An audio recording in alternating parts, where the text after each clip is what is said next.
Ettemõte. Tere kõigile Ettemõtte kuulajatele, Taavi Kotka, Henrik Roonemaa on stuudios ja räägime täna meditsiiniteemadel. Tere Taavi! Tšau! Meditsiini ja arvuti ühendamisest räägime sellise ettevõtte nagu Better Medicine ja selle juht ja kaasasutaja on Priit Salumaa, kes on meie tänane külaline. Tere Priit! Tere kõigile! Te saite, miks me räägime, on esiteks see, et Better Medicine on äge firma, aga teiseks uudislik moment enam-vähem on see, et kuskil 6 aega tagasi saite, ma ei tea, kas maailma esimese ettevõttena loa või kliinilise loa selleks, et tuvastada neeruvähki arvutiga automaatselt. Mulle meeldib see enam-vähem seal. Jah, me oleme maailma esimene neeruvähki tuvastav tehisintellektist meditsiiniseade. Mitte ainult Eestis, aga terves maailmas. Ma olen skeptiline ajakirjanik, sest ma arvan, et seal kuskil on mingisugune asterisk, eks ole, seal on nagu väike. See asterisk on 4 aastat verd, pisaraid ja higi, eks ju. See asterisk ongi täpselt see asi.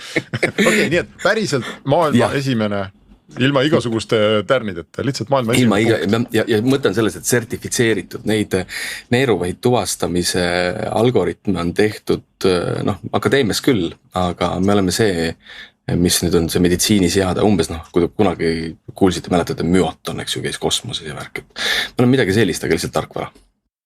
Ma just mõtlen, et mille ma nägin sind seal, me olime mingis Londoni lennujaamas.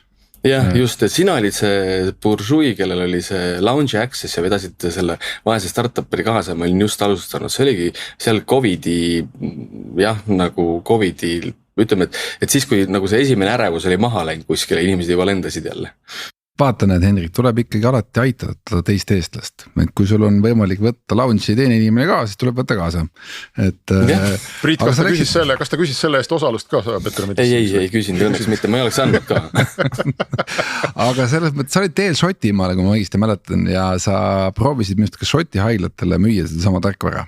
Jah, see võis olla, et ma olin sinna Põhja-Inglismaale teel, jah, et see võis olla niipidi või naapidi, jah, midagi sellist. Ma käisin Leedsis, sest mul on tütarettevõtte Leedsis või Better Medicine'i harukontor on Leedsis, et mitte päris Šotimaal, aga Põhja-Inglismaal, jah.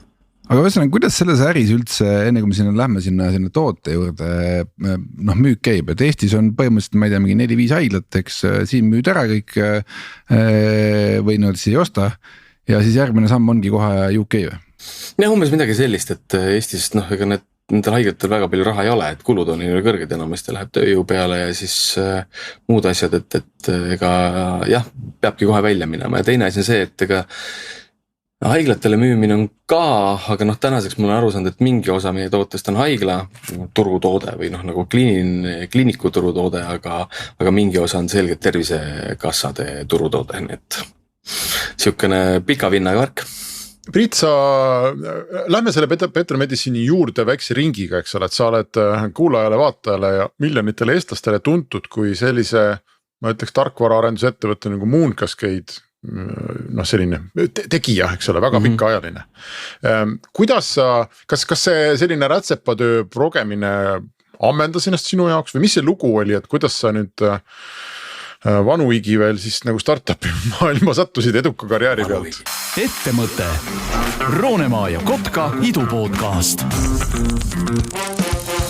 Henrik Roonemaa ja Taavi Kotka räägivad igal kolmapäeval sellest, kuidas Eesti 1000 korda suuremaks teha. Ettemõte.